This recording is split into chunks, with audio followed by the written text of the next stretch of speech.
They would say she vanished, disappeared into the wind like dust off a canyon rim. One moment, Tala Thornfield was the prized daughter of one of the most powerful men west of the Mississippi, poised, pampered, and promised to a man she didn't love. The next, she was gone. Her absence sent tremors through high society parlors and political drawing rooms, through the parlors of Denver and the ballrooms of Santa Fe. A scandal, a disgrace, a mystery wrapped in silence. But what none of them knew, what none of them could imagine, was the storm that had been brewing in her soul for years. Tala had grown up surrounded by silk and silver, her footsteps echoing down marble halls, her every movement shadowed by expectation. She was born into lineage, bred for diplomacy, and shaped into a symbol. Her father, Governor Charles Thornfield, had ambitions that reached beyond borders, and Tala was the cornerstone of a strategic alliance promised to the son of a railroad baron, whose steel tracks carved through native lands like a knife. She wasn't supposed to feel anything about it. She was supposed to smile, to curtsy, to say yes with grace and silence. But something ancient stirred inside her. A whisper. A rebellion. A piece of her spirit she hadn't known still lived the part of her born not in the drawing rooms of privilege, but in the bones of her mother, a Comanche woman who had once danced beneath prairie moons and sang to the wind. Tala had never been told the full story. Her mother died when she was still young, some fever they said, or was it childbirth? No one ever spoke her name. Her portrait had been removed from the sitting room long ago. But Tala remembered her scent, the sound of her lullabies, the feel of her fingers braiding her hair long before the governess took over. And now she was being sold. Not in name, of course. There would be a wedding, a celebration, bells, music, guests in glittering attire. But underneath the lace and law was a contract of control. Tala's stomach twisted every time she looked at the man chosen for her Carter Whitlock heir to Whitlock Rail and Mining. His eyes were calculating.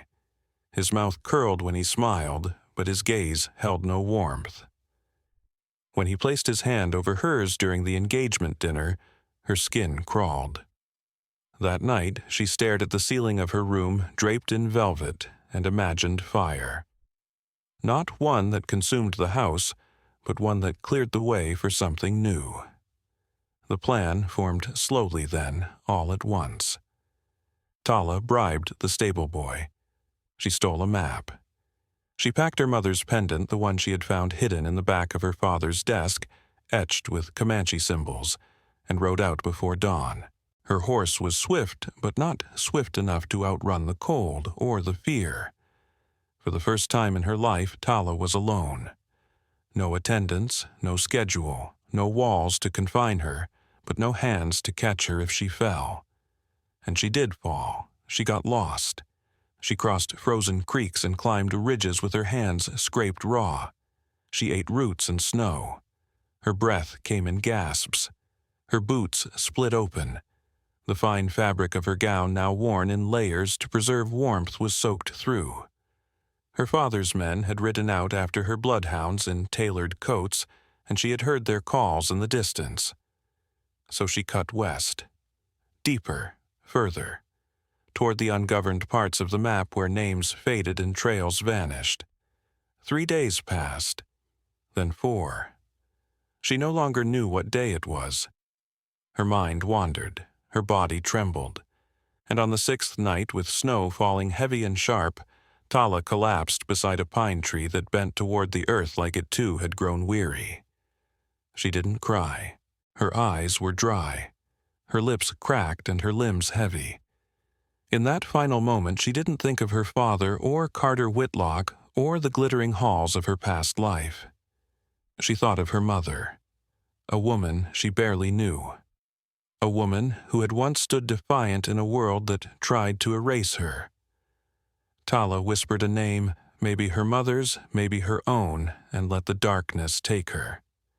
She didn't see the cabin just over the rise, didn't see the man who would find her.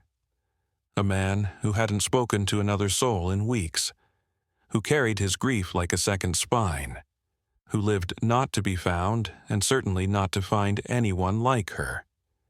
And yet, when he saw her lying there in the snow, broken, beautiful, and burning with something that refused to die, he would carry her inside. And everything he thought was buried would begin to rise. The storm had not passed, not really. It merely stepped aside to let her through. Inside the cabin, the air was thick with warmth and silence. The man, his name was Elias Monroe, had laid Tala by the hearth, her body wrapped in a woolen blanket that smelled faintly of smoke and cedar. She had not stirred, not when he lifted her from the snow, not when he carried her across the threshold of a place that hadn't seen another soul in over a year. Her skin was ice, her breath shallow. For a long while he just sat by her, watching the fire dance, uncertain if she would live through the night. He hadn't meant to find her. He hadn't meant to look. Elias had carved out this solitude with stubborn hands and a shattered heart. Years ago he'd buried the only woman he'd ever loved beneath a cottonwood tree at the edge of the prairie. Her name had been June. She had laughed with her whole body, with her head thrown back and her hands on her hips, and after she died the world became a dull hum he no longer cared to listen to. But now, here was this girl too young to be anything but brave, too still to be anything but dying. He had tended to her arm first. Torn and bloodied from the rocks, the wound was deep but clean. He boiled water, ground herbs, stitched with the precision of someone who had once known medicine back in the days of war, when lives were measured in minutes. He fed the fire until the room pulsed with heat and waited. Tala woke before dawn, her lashes fluttering, her body curling tighter under the blanket. She did not speak. Neither did he. In those first hours, silence became their truce. She did not ask where she was. He did not ask her name. She was disoriented but alert, moving only to sip water from the cup he left by her side. Her eyes followed him when he moved, not with fear, but with a watchfulness that felt older than her years. When she tried to sit, he reached out instinctively, but she lifted her hand in refusal. There was pride in her, bruised, but not broken. Elias understood. Some kinds of pain were louder than words. He made a stew that evening, just bean salt pork and some roots from the back pantry. When he placed the bowl beside her, she took it without hesitation, eating slowly, deliberately. She never thanked him. He didn't expect her to. Gratitude in that cabin had been replaced by necessity. By the third day, the color returned to her cheeks. She moved with more confidence, carefully sweeping the hearth when she thought he wasn't looking, folding the blanket that had once held her like a second skin. Elias began to notice things, how she chewed on the right side of her mouth, only how she flinched at the crackle of the firewood, how she never sat with her back to a window. She was running. That much was clear, from whom or what he didn't ask. He wouldn't press her. He'd spent too many years learning that not all silence was hollow. One morning, he returned from the barn to find her standing barefoot by the window, wrapped in one of June's old shawls. Snow had begun to fall again, soft and thin as ash. She was staring at the cedar tree, the one that bent toward the barn, like it too had secrets. When he stepped into the room, she turned, not startled, just aware. "They'll come for me," she said, her voice hoarse from disuse. He nodded once. "Then they'll find you here." A long silence stretched between them, taut as wire. "They won't come to talk," she added. "I figured," he said. It was the first real exchange they had. From that point on, words began to stitch themselves into the space between them. Not many, not often, but enough. She told him her name. Just that Tala. He didn't press for more. Instead, he showed her how to feed the livestock, how to spot wolf tracks in the snow, how to break ice at the trough without shattering the basin. She watched him closely, absorbing everything. There was grace in her, even in exhaustion. She asked him once why he lived alone. He said, "Because no one followed me out here." She didn't ask anything else. That night he found her kneeling by the fire, humming something low and mournful, a melody that sounded like earth and wind and ghosts. When she noticed him watching, she didn't stop.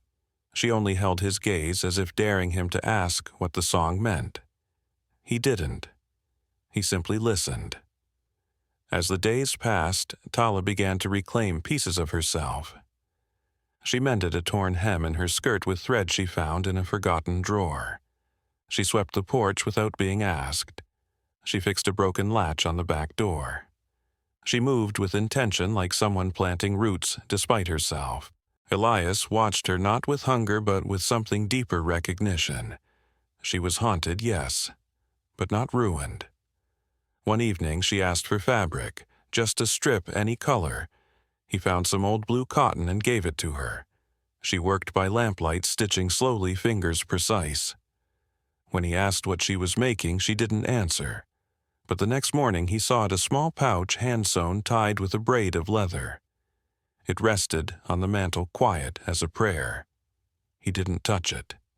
Instead, he left a gift of his own, a carved pendant old and rough-shaped like a feather. He'd made it long ago and never found the right hands for it. Until now. On the 6th night, she stood in the doorway long after the fire had dimmed her figure outlined in starlight. He joined her, the silence between them, familiar now, almost warm. "They're close," she said. "I know." She didn't turn to him. Just whispered, "I don't want to run anymore." Elias didn't offer comfort.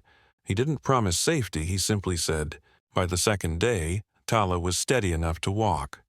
Not far, not fast, but enough to prove she was alive and determined to stay that way. Elias watched her move about the cabin like someone relearning how to exist. She never asked where she was. She never asked who he was. The silence between them was not empty, it was a kind of agreement. Words could come later. Or not at all. The snow hadn't let up. It clung to the world like a memory that refused to melt. Tala, wrapped in Elias's spare coat and boots, several sizes too large, moved with cautious intention. She swept the hearth without being asked. She folded her blanket neatly when she woke. She kept her distance, but not her eyes. She watched everything.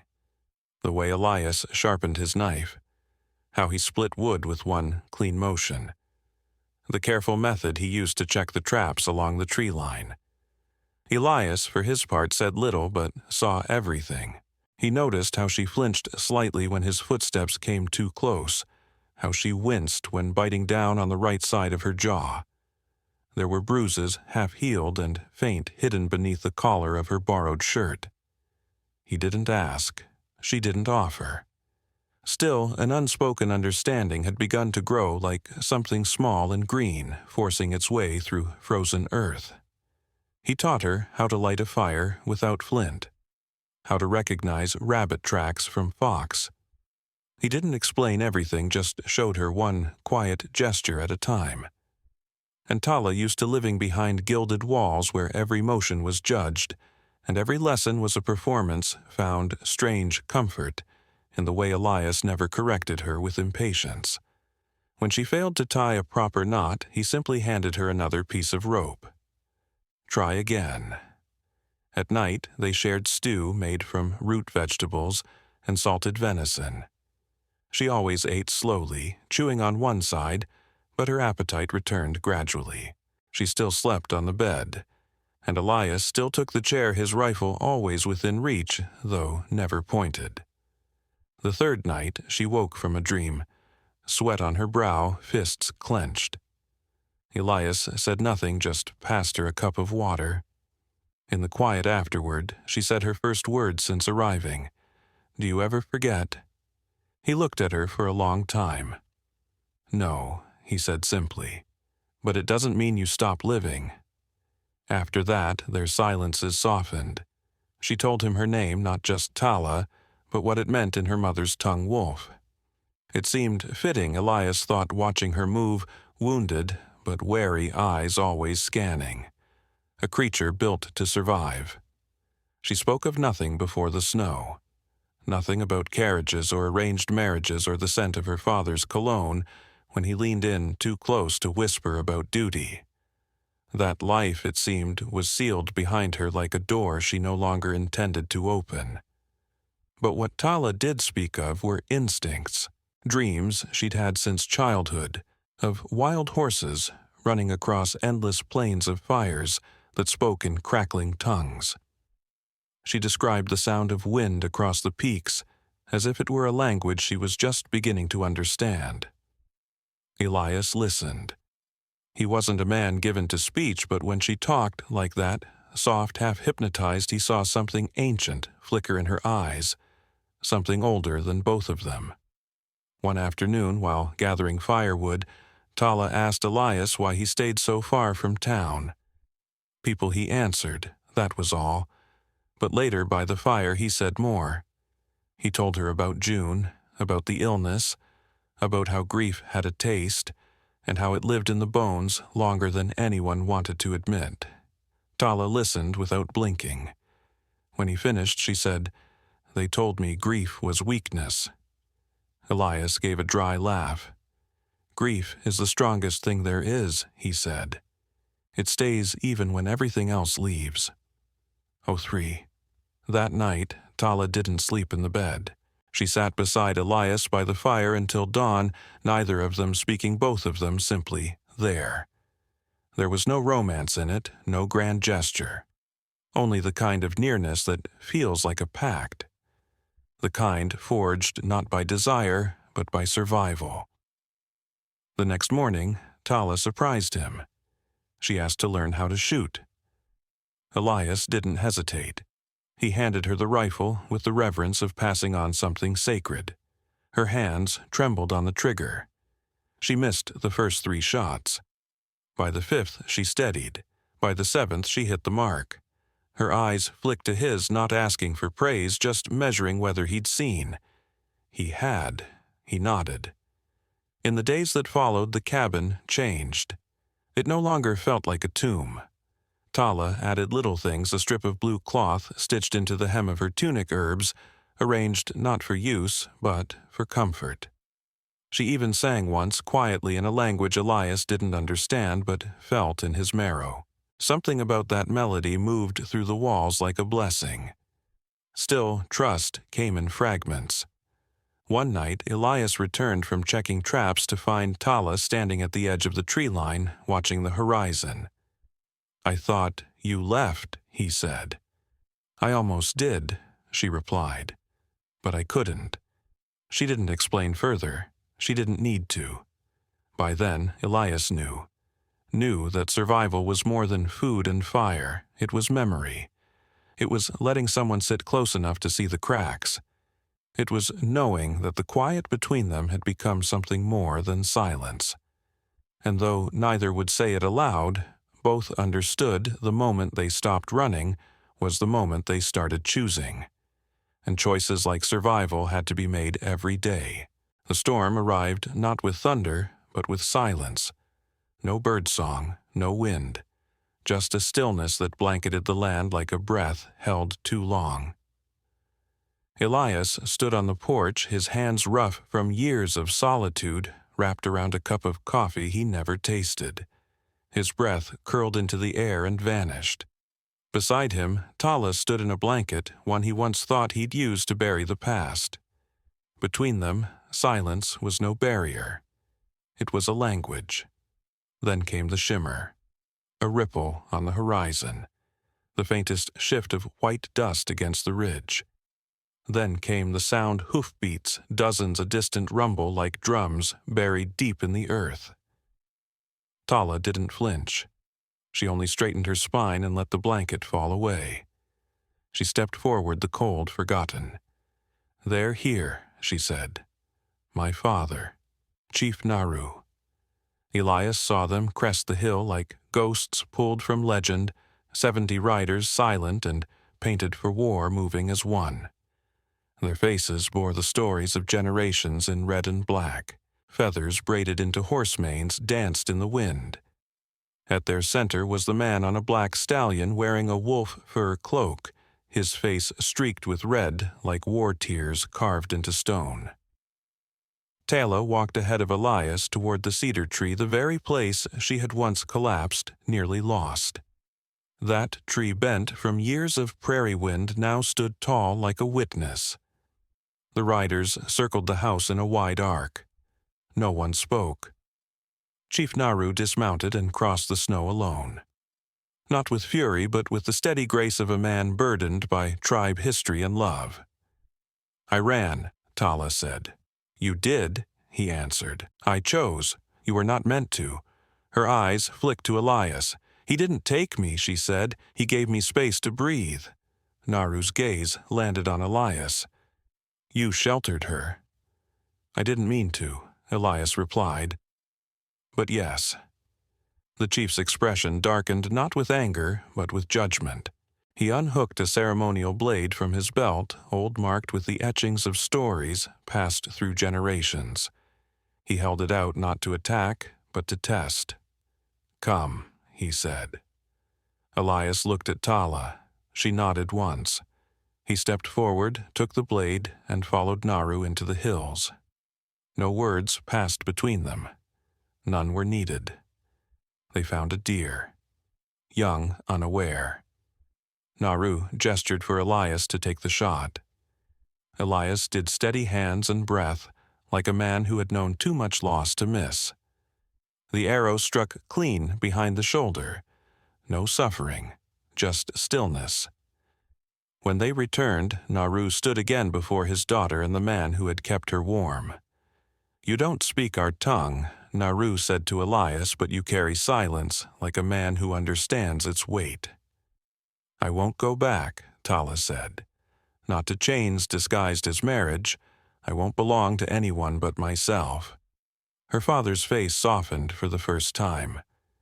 "You are no longer of my fire," he said, voice low and solemn, "but you are not gone from my heart." Without another word he mounted his horse and rode away. The riders followed. No war, no blood, just departure. Tala turned to Elias. She trembled not from cold, but from what had been released inside her. He stepped forward, gently taking her hand. "You don't belong to me," he whispered. "I know," she said, "but I want to stay." He nodded. "Then stay." And beneath a sky washed clean of storm, something unspoken began to grow quiet, sure and lasting. The dawn after the storm carried a fragile tranquility. Pale sunlight filtered through drifting clouds, and the prairie whispered with dew-softened grasses. At the creek's edge, Elias sat on the dew-kissed earth, the morning chill wrapping around him like a faded memory. In his hand, he held an arrow he had retrieved from the deer. Its shaft was smooth still warm from the journey beneath flesh and bone. The hunt had been more than ritual, it was a reckoning, a promise. Now, as he examined its flight, he realized that his life had fractured into before and after Tala. Behind him, Tala moved quietly, carrying a woven basket, brimming with gathered herbs, echinacea, for strength, wild mint to soothe the soul, and a small bundle of sage for cleansing. She knelt beside him, placing the basket gently in the grass. Together they watched dragonflies skim the creek surface, their wings catching the light like broken glass. This moment, serene and sacred, stretched between them, unforced, uncompelled. "You carried the burden." "Well," she said, her voice soft as early morning wind. It was the first time she had praised him.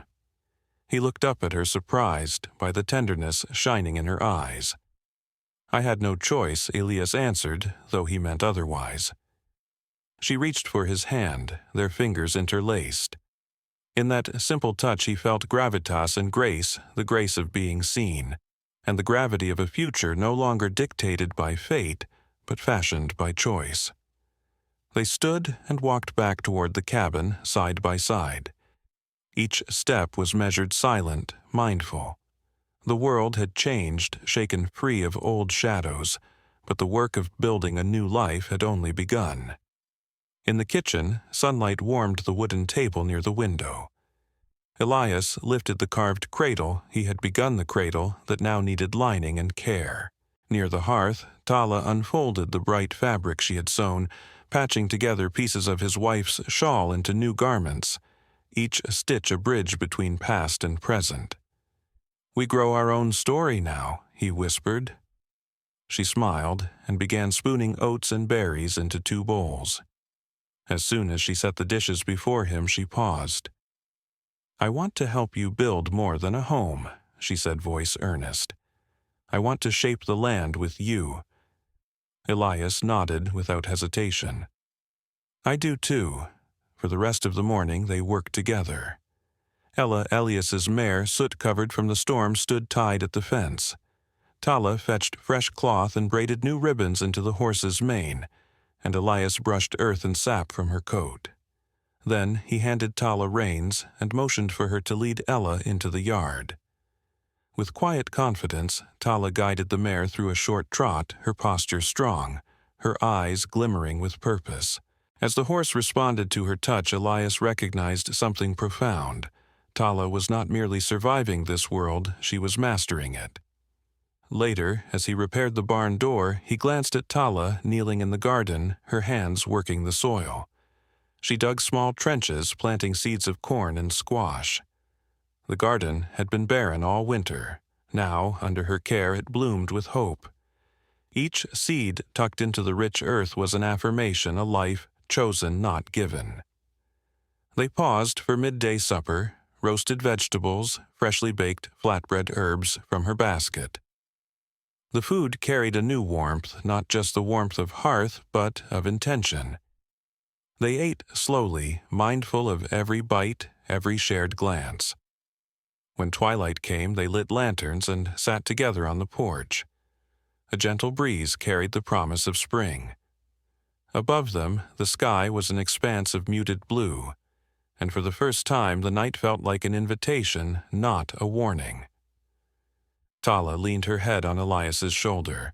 He wrapped his arm around her and let the silence enfold them. "Elias," she said after a long pause, "will you walk with me into all that comes next?" Oh, it wasn't a request. It was a covenant. His reply was in his heart first. Then he kissed her forehead. "I already am." In the days that followed, word spread that Nahili had not just survived, she had rooted. A few neighboring farmers stopped by with offers of seeds or tools. Some brought simple words of respect, others puzzled looks. But most importantly, Tala's presence on the land became undeniable. She guided a horse as deftly as any rancher. She harvested greens with nimble fingers, and she welcomed villagers who came calling with quiet warmth. Her confidence became contagious. Elias noticed how she greeted each visitor with steady eyes and honest words. He noticed how children lingered on the porch to hear her speak. He noticed the way she offered them teas made from creek-grown herbs. He noticed how she began teaching Tommy, now mellow and steady, to weave simple baskets from willow twigs. Parents told him that their fine boy was learning gratitude and patience lessons not found in gunfire. One afternoon, Elias rode into town with Tala riding beside him. The townspeople paused, exchanging glances. The general storekeeper met their eyes and nodded. The schoolteacher stopped sweeping the steps and smiled. Even ranch hands tipped their hats.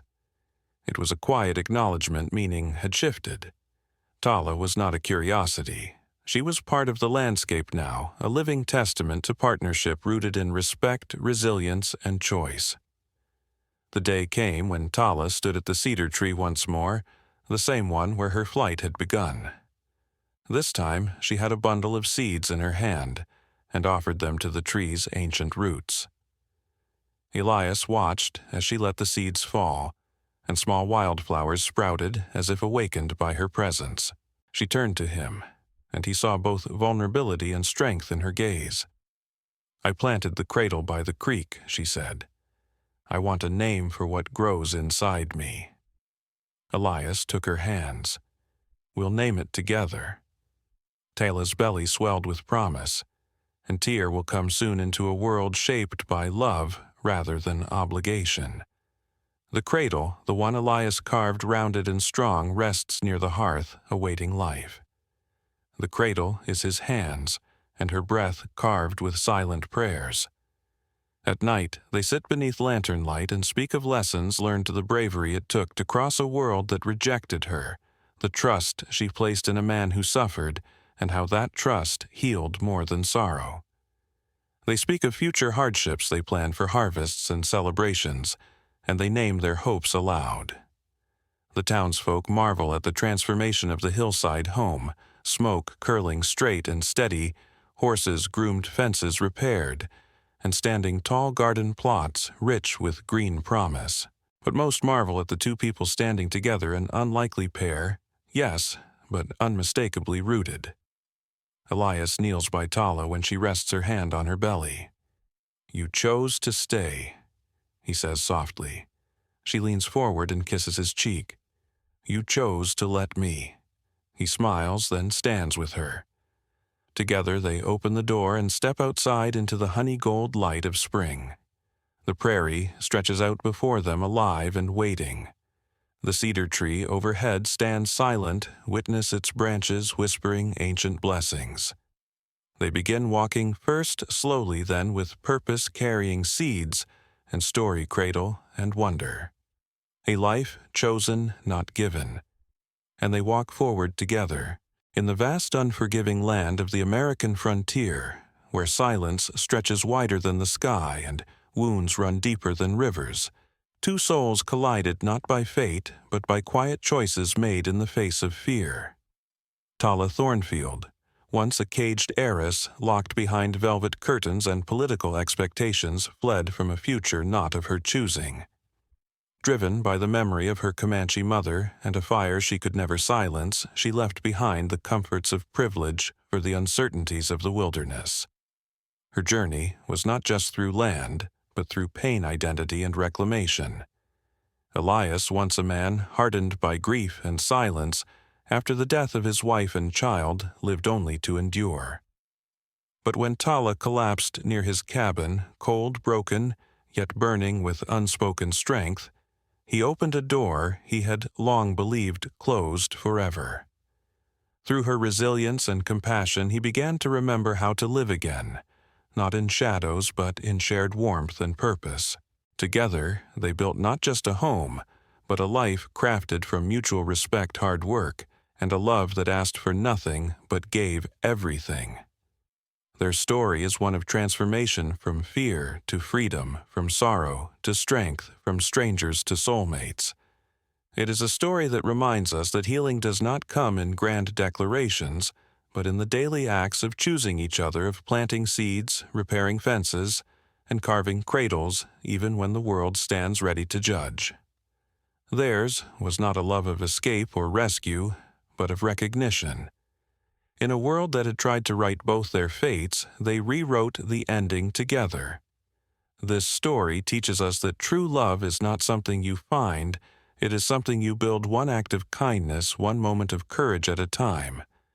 It teaches us that choosing yourself, your peace, and your path, even when the world demands otherwise, is not selfish, it's sacred. And it reminds us that home is not where you come from, it's where someone sees your wounds and stays anyway. In our own lives, we often carry past hurts like Elias, or find ourselves trapped in lives we didn't choose like Tala. But healing begins with the smallest decision to speak, to leave, to trust again. Whether in love and purpose or in our sense of identity, we all have the power to step off the expected path and walk towards something more honest, more human, and more whole. If this story moved you, inspired you, or made you see your own journey in a new light, don't forget to support our channel by hitting that subscribe button. Your encouragement fuels our mission to bring more powerful, untold stories from the wild frontier straight to your screen. There's more legend, more truth, and more fire ahead.